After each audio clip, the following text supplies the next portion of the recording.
Season finale. Here we go. All right. We need the clap. What is it? Clapper? Is that the name of it? Yeah, the clapper. The clapper. And action.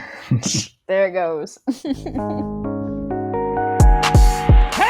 by Zabini, coming up from behind. Ball for Horan! Portland ahead by 2. A diving header and a beautiful goal!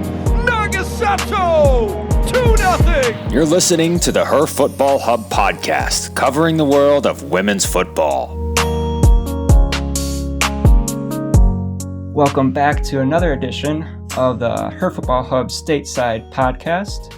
You are joined today by your regular hosts, Kara Cutshaw and myself, Taylor Quiava. Kara, this is the season finale of the Her Football Hub podcast.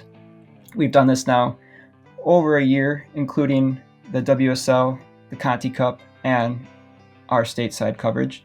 So let's kick it off with some NWSL Challenge Cup finale talk. All right, let's go. Let's get it going. So it was the team from Houston. Yes, it was. Out of all the teams that we had talked about on the last pod, they slipped right through and they came out on top. Yeah, they had a fun journey. I think that would be especially fun to just go back and rewatch how they started the tournament, how the middle kind of went awry for them, but then boom, the streamers were flying and the beer was being guzzled. That's right. Yes.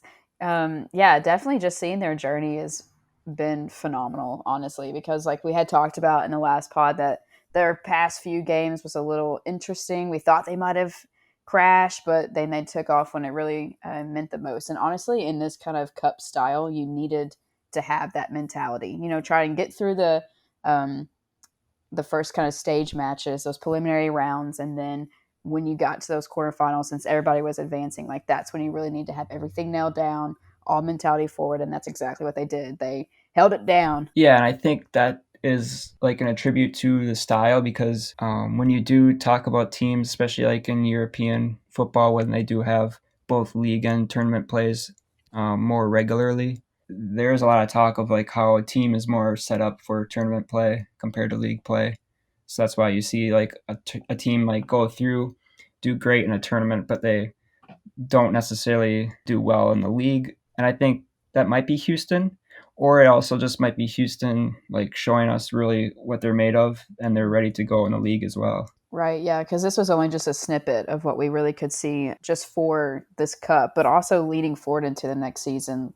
A lot of teams have really good potentials, and all the teams that were in this cup looked good, despite the circumstances, of course. But yeah, Houston, I think, is going to be a for real contender moving forward into next season. Yeah, and when you say that, I don't really picture any team that was actually well below par. They were pretty much all on equal terms with each other. At first, you saw North Carolina do their usual dominance, but they got the best of themselves in a way, and they couldn't move on. So then that's when the other teams were able to capitalize. And really, I thought this was a very good tournament for the neutral spectator, which I kind of considered myself, being that Orlando wasn't in it. Yeah, although you like to pick the opposite of whatever I was going against. That is true. I did go into it thinking, okay, I'm going to root for Houston because they're similar to Orlando where they don't get any playoff experience. But then also Chicago just because of proximity, I guess. So then in the end, I don't know who I was going to root for since they both ended up going to the final, but it was fun nonetheless. That's right. You didn't have any emotional ties. Yeah. Well, we probably should go ahead and start breaking it down, don't you think? Yes, let's take a look at the actual game itself. Awesome. So just to refresh y'all's memory, just some stats to kind of throw out. The possession I thought was really interesting. It really was 50-50. And then also the shots. Houston had 4, while Chicago had 5. That was on goal. Total shots was 12 for Houston and then 14 for Chicago. And then we did have the corners, which we didn't really see too much happening in that first half. We did see it a little bit in the second. And that was going to be Houston with 4 and then Chicago with 6. So kind of just overall, it was a really good match, except for there was a couple of potholes that happened in the back line of Chicago that's what kind of penetrated Houston. They were able to capitalize on that. But I just could not get over that possession that it was 50-50. Because, I mean, you could tell it was a good game, but I just thought it wouldn't have been literally 50-50. Yeah, possession is kind of, to me, that strange stat that can just go. It could be lopsided, and yet you can see the team with the least amount of possession win the game, but it won't give you that idea because they dominated when they did have the ball. And that's kind of how Chicago felt. Like they hung back there, and when they had the ball, they had good chances here and there, but you kind of felt like Houston was taking over every time. So Yeah, I agree. Because Houston did have the ball. I felt a little bit more, but in that first little bit of the first half, probably up until about maybe 20 or so minutes, Chicago they did have possession. Although we were able to see a penalty actually not happen after time. It was in regular time.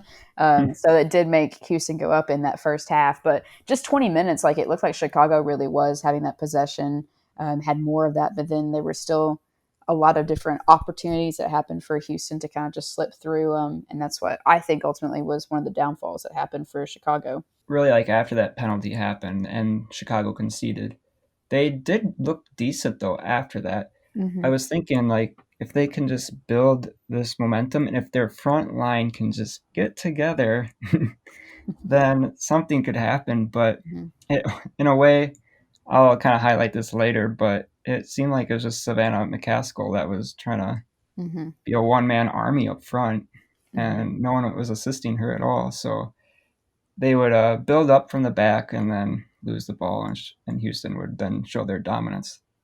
Yeah, exactly. That's one of the names that you just kept repeatedly hearing was McCaskill.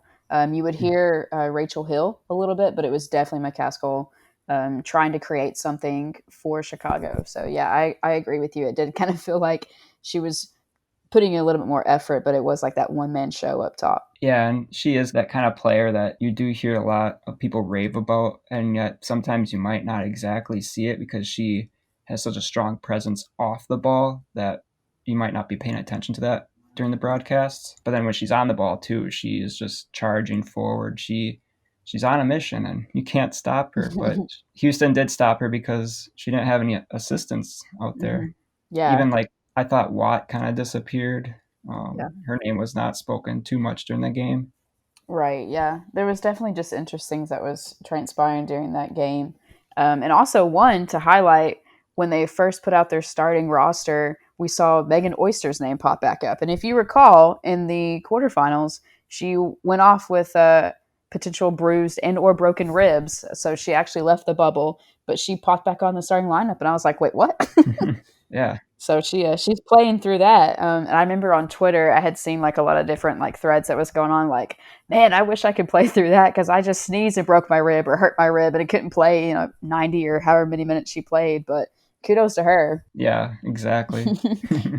I think there was a post by her too that just said, like, you think I break a rib and I'm not going to take part in this game? Yeah, it's monumental for their club for sure. And then we did see Christy Mewis. She did end up doing something to her hamstring, so she was subbed off early in that first half. So she did create that ultimate penalty shot that did happen, like I said, in regular time. So she did create that off that scoring drive. But yeah, they said it was a hamstring, but she seemed to be doing quite fine at the final after they blew that whistle. Yeah, especially in those locker room celebrations.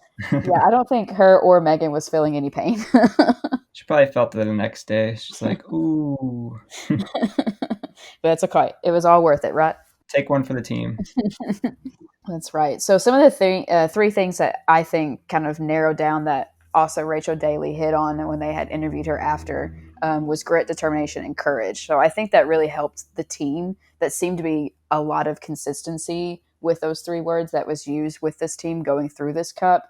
And honestly, I think that's what really helped them dash to victory was these three words, that mentality that they have. Yeah, and she had that really cool speech too. You can just tell that she's just the perfect leader for that group. She had that speech in the locker room afterwards that talked about the circle. Yeah, nothing will break the circle. Yeah. And I loved when she said, I think it was Marissa Pillar that had talked to her after it. And she's like, how would you describe Houston? And she's like, winners. And it's like, yeah, you guys are. Yep. That's the one word now. We feel it. We're winners.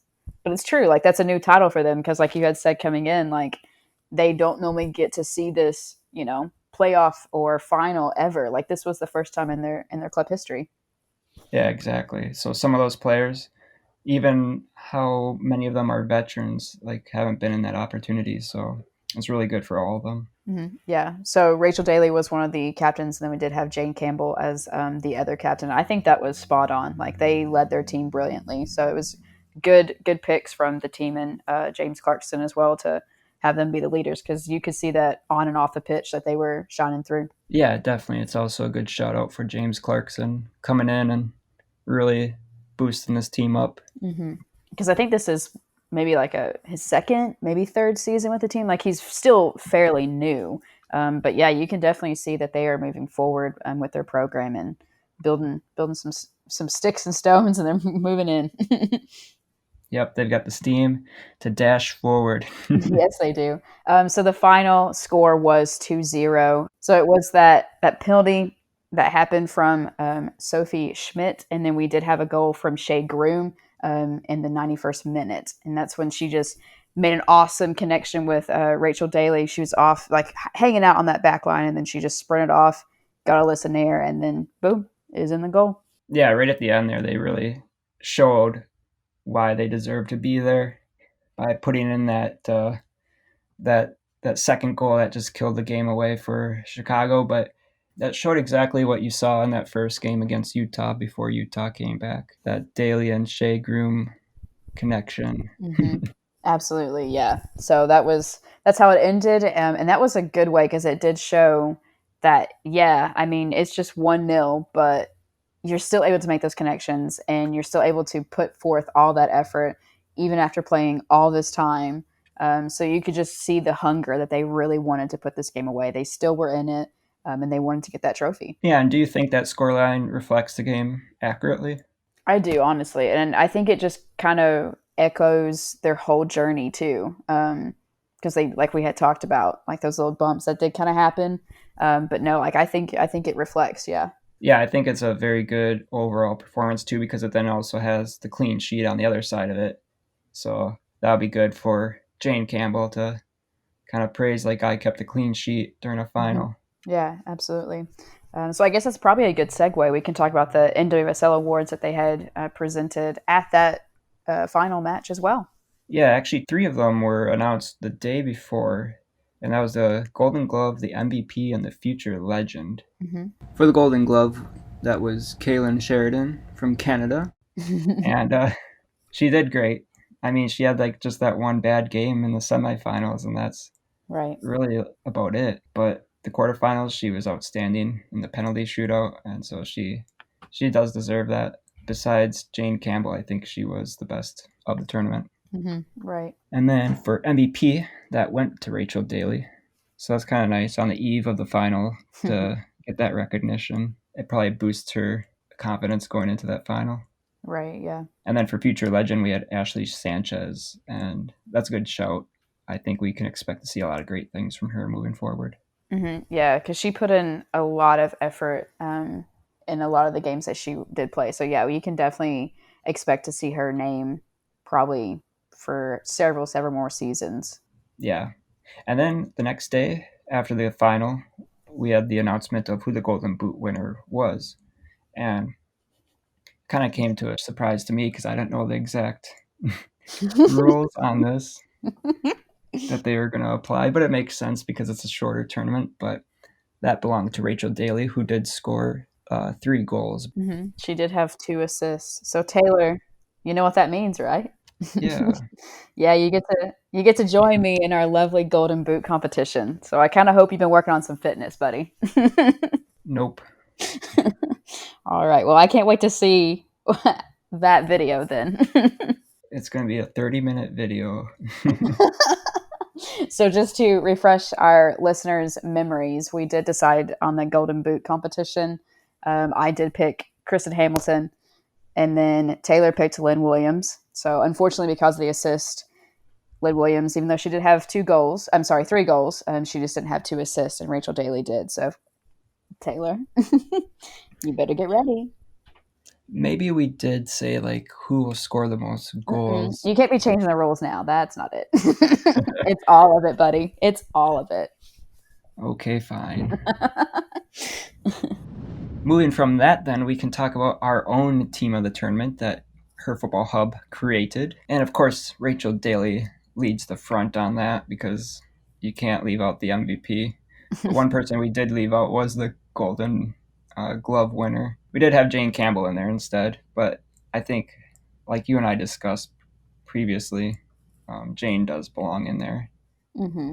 Yeah, all tournament she has done phenomenal. So not that Sheridan didn't, but I mean, yeah, it's just hard to kind of choose specifically like that. But yeah, I think Jane was a good shout for back there too. And she did have that one game, I guess we could point out, that wasn't so hot, but that kind of like encapsulated the whole Houston defense. That wasn't all on Jane Campbell. Right, yeah. In front of Jane, though, we had Midge Purse in our defensive line. We have her at right back, and because she was kind of that full back, which everyone was surprised by. They thought she would be the forward, but no, she did well, though. Yeah, she did.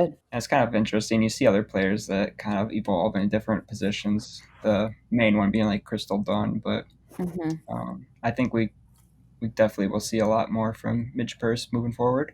Yeah, I agree. She had a phenomenal run. Good tournament for her, even in that position. Yeah. And then we also had Sarah Gordon, who I thought was the better of the 2 Chicago center backs. We always talk about Julie Ertz, and she did great, but it wasn't like her typical self during this tournament, you could say. Yeah, because she had a couple of opportunities that were golden, but yeah, for the most part, like I do think Gordon did phenomenal in that position. So I agree. I would definitely put her back there too. So she just held her ground, and defensively, she was able to make some awesome options and create those options from the back, and then just shut down attacks. So yeah, she was good. Yeah, she was very calm under pressure. Even during the final when they were losing, she was just very confident in her interceptions and her passing. So I thought she does really deserve that spot in our team of the tournament. Alongside her is Abby Ursig, who seems like she is always a definite mainstay in a team of the tournament. But that's just because of how reliable and dependent she is. So Right. Not much else to really say about her, but The name speaks for itself. exactly. And then in our left back position, we have Sam Staub from Washington Spirit, and she did a really good job too. They didn't concede a whole lot of goals during the tournament at Washington, and I think that was a testament to their entire defense, but Sam was one of the shining parts of that back line, especially with her moving forward too. So she kind of was like Midge Purse when it came to moving forward and being defensive. So that's what a lot of fullbacks are required of nowadays. Right. Yeah. Both of them are out on the right and left back positions. They were able to help the midfield and just create those attacks. So yeah, Midge Purse did awesome, and so did Sam Staub back there. So yeah, they definitely helped out on both of their teams offensively too. And then in the midfield, we had Shea Groom, who had some pretty awesome goals throughout the tournament. And overall, she was just a very energetic and offensive piece that really tied together Houston's defense to their offense. So from the midfield, she did a great job. And I know in that position, we always were talking about how should it be Shea Groom or should it be Mewis in that spot, but I kind of settled on Shea Groom because how she did have those goals, and really that final kind of solidified that opinion. Yeah, I agree. Mewis did great, but yeah, it felt like there was more of a connection in the midfield when Groom was playing with Daly, and that was definitely shining through not only in the final but in the other regular matches that they had in the preliminary rounds. So yeah, I agree. It's a good shout. And then alongside her is McCall Zerboni, who she is there because she did very well for Sky Blue in more of that leadership role. Like a lot of people going into the tournament were saying, Carly Lloyd's missing out, but that's fine. I remember, I think it was in like that last game, she was just like rallying the troops. Yeah, because they had fallen 3-2, but she was just rallying the troops, and she was like, just let's go, let's go. Like you could see like just the atmosphere and just the energy she had. And like, yeah, that was spot on. Like leadership, like that's probably one of the reasons why Sky Blue brought her into, was just to kind of create that atmosphere. And plus, like she's very much used to working with Carly Lloyd and Mal Pugh from the national team. So like just all of those, that leadership and experience, like I think that'll be awesome for Sky Blue moving forward. Yeah, she definitely complements all the youthful players that team has. So they're going to be one to watch moving forward. And I know we said that like in the beginning of this tournament, they're one to watch. But obviously this was just a short tournament. So I think they'll really get going when we actually get a longer, maybe some league play happening. Hopefully, yes. Then to round out the midfield, we had Debinha in there. I mean, that's another name that kind of speaks for itself. She did amazing in every game that she was in. That final game, I mean, she was working hard, but it just didn't happen for their team in the final third. Her and Lynn had a lot of opportunities in that final game for North Carolina Courage. But like, yeah, Debinha is always a powerhouse. Like you have to watch her because she is ruthless. So yeah, she was doing really well, although their line was cut short. But yeah, she deserved to be in there. Mm-hmm. And then moving to the forward line, we already talked about Rachel Daly, who leads the center of the attack. But on the flanks, we had Nichelle Prince on the right-hand side, who I thought was probably like one of the more underrated pieces of Houston Dash. She came in kind of later in the tournament, but in NWSL's official best 11 of the tournament, I think she was a piece that they left out because you and I really thought that she was outstanding, especially in that final. But just in general, I know that we commented on her throughout the tournament and how, something's going to happen when she's on the field. Right. I remember specifically when they were going against the Utah Royals in that quarterfinal match, like we talked a lot about Prince. So like she was explosive, and she has been explosive throughout this tournament when she has been on the pitch. Like you can see good things when she has the ball. And that was evident not only in the final, but throughout the other matches that she had played in. So yeah, I agree. I don't think she got enough credit as she did deserve. So yeah, I think it was good to put her in the team of the tournament. Yeah, she will be another one to keep an eye on because she is still just 25 years old. So she's been with Houston for a while now, but there's brighter things to be on the horizon for her and Houston, obviously. Yeah, for sure. Then on the other side of Rachel Daly, we had Lynn Williams, who I know we've talked about her already. So but not least. Yeah. I mean, she did great, especially great during the beginning of the tournament. Unfortunately, that didn't stay consistent in those needed moments of the quarterfinal, but still, she was one of the outstanding pieces of the entire tournament. Right. The three goals to her name. I think she even had an assist, possibly. Yeah, I think she had one, so yeah. Yeah, because at the end there, they were talking about how... Yeah, because Shea had scored as well, so it was 3-3-3. Yeah, and I think her and Shea had tied, and then Rachel's the one that had those 2 assists. Yeah, and then if it did tie in any other way, then it would have been broken down by minutes played, so then that would have made it more interesting. Yeah, definitely. Outside of those players, though, I think there were many other notable people. That's right. So, Taylor, what do we do? What? We created a bench, man. We have some notable players. We got some bench. We can fill them all in. Yeah, so we'll quickly go through that. I know we actually already talked about Savannah McCaskill, and she definitely is the one that she was on the bench there. I mean, she is anyone you do want on your bench if she's not already in your starting 11 because she is that explosive talent, that leader as well. She kind of like is a McCall Zerboni in terms of like, I'm going to fight to the very end. I'm going to run as fast as I can, even if my legs say don't. And I remember her from last year's final of like Sam Kerr just yelling at her and saying like, come on. But in my opinion, it was Sam Kerr that didn't really show up in that final. Like McCaskill was doing her best. Yeah, I agree. And then my other players, Jennifer Cujo was another important name to talk about. We can't go through this podcast without mentioning her. She's from Ghana, and she really made a stamp for herself in this tournament. And so I think she's another one that we'll be really talking about moving forward. alongside her on the Sky Blue roster was Kohomi Kawasumi. Her play in the games, especially that one against Houston, was awesome, and I think she is a great right winger in the whole league, one of the best. So she's one to keep an eye on. I know she's kind of a veteran player, but she's one that you want to find on the ball if you can. I think that's kind of why Sky Blue fizzled out in their final game, is because they just weren't finding her. She didn't really get a lot involved in that game, and yeah, they had nothing going for them in the final third. And then of course another player from Sky Blue to mention is the goalie herself, Caitlin Schreiden, and she, we already talked about that. She's unstoppable, but of course she was stopped. I gotta stop using these adverbs. No, I like it. Just go. Just keep going. But yeah, she's one to really keep an eye on. The goalie that we always talked about, and we're like, oh, this is the one to watch. Aubrey Bledsoe. She actually was kind of the quieter goalkeeper of the tournament. Yeah. But big props to the ones that we had mentioned. Also, there's two players I thought from Chicago that could have been on our team of the tournament as well. And that was Casey Short and Bianca St. George, who are the left back and the right back, respectively. So those are both important players. Yeah, explosive players.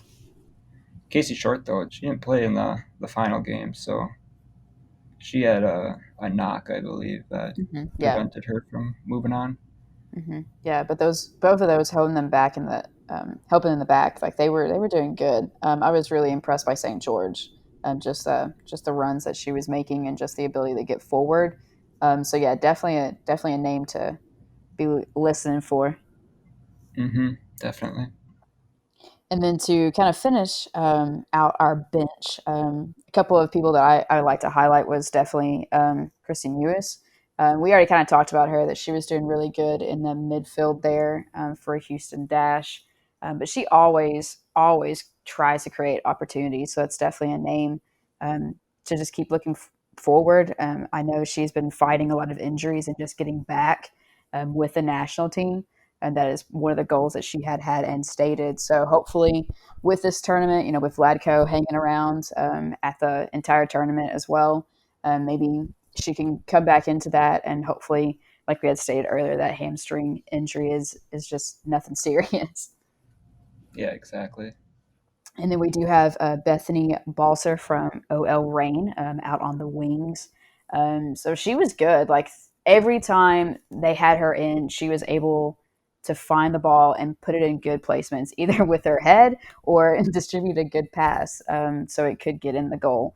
So I think Balser, because she was one of the rookies last year, and I believe she actually won Rookie of the Year or Player of the Year or whatnot, but she's going to be great moving forward. She's been talking a lot on social media about mental health awareness. So just that openness as a player that she has on and off the pitch, like I think it'll gravitate more and people really be listening and seeing that leadership and just what she has to say on and off the pitch. So I think she's going to be doing great for OL Reign in the coming seasons. Yeah, she's always one to keep an eye on. Last year was very evident of that, but this tournament even, she was great and she had some awesome moments.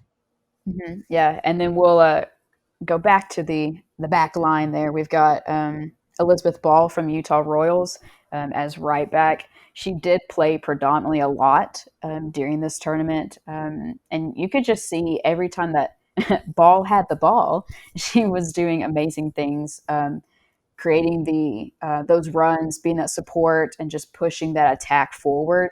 So I think, honestly, moving forward, Kelly O'Hara is going to be having, some competition. And then we did have another youngster pop in, Del Fava too.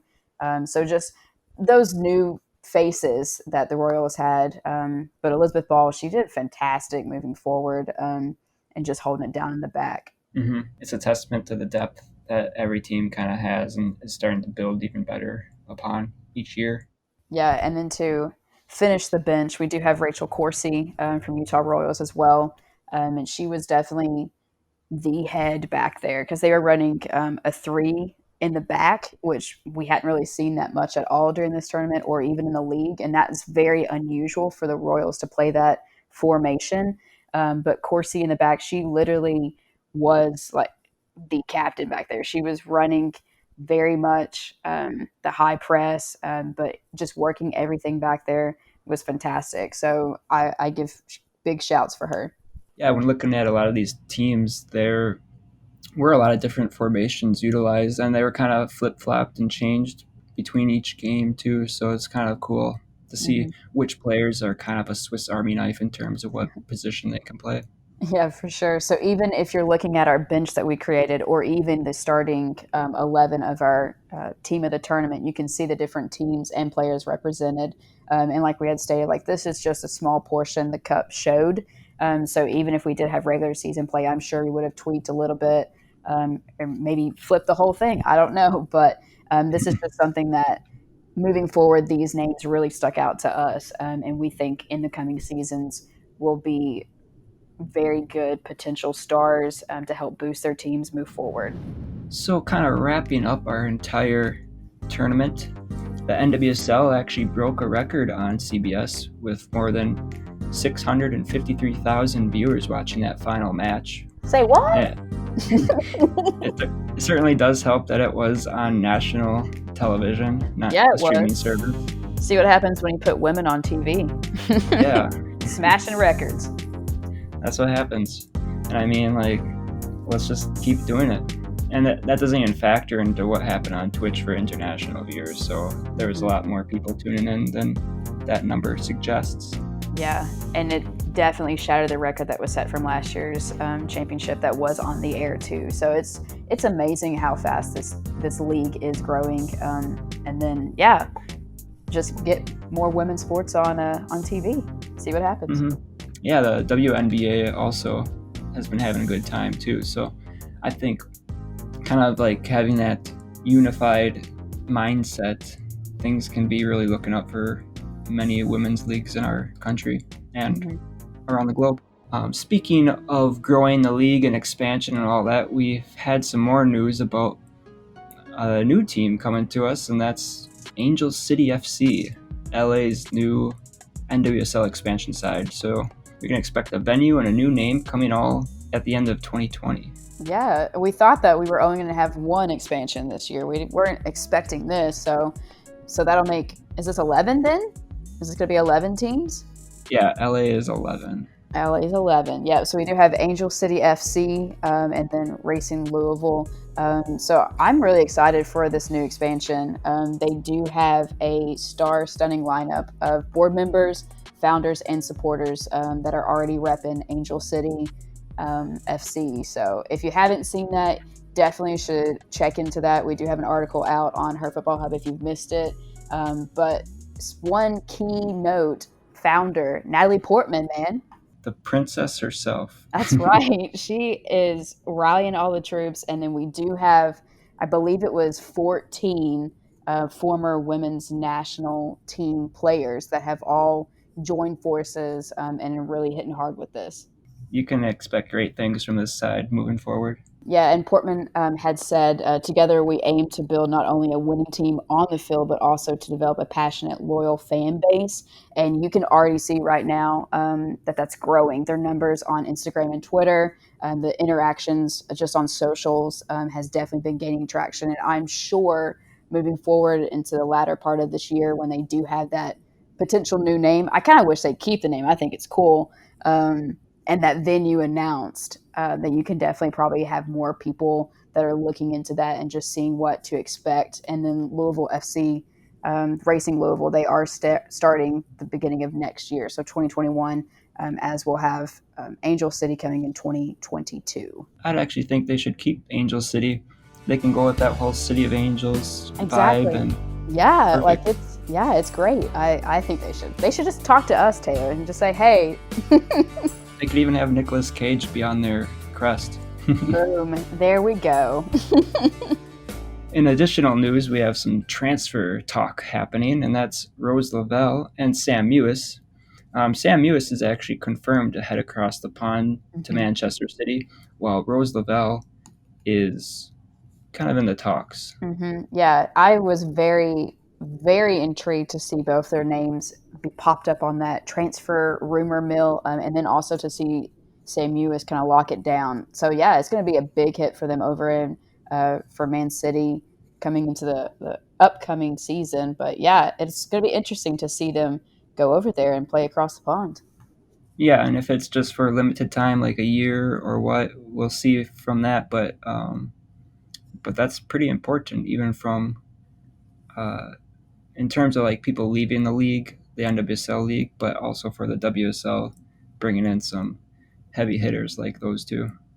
Yeah, and already the lineup that they have for Man City is legit. Like it's going to be fire adding potentially those two, but definitely Sam to the mix. I'm really excited to watch. Yeah, they got to step it up if they want to be up there with Chelsea. So they're Yeah. doing the right things.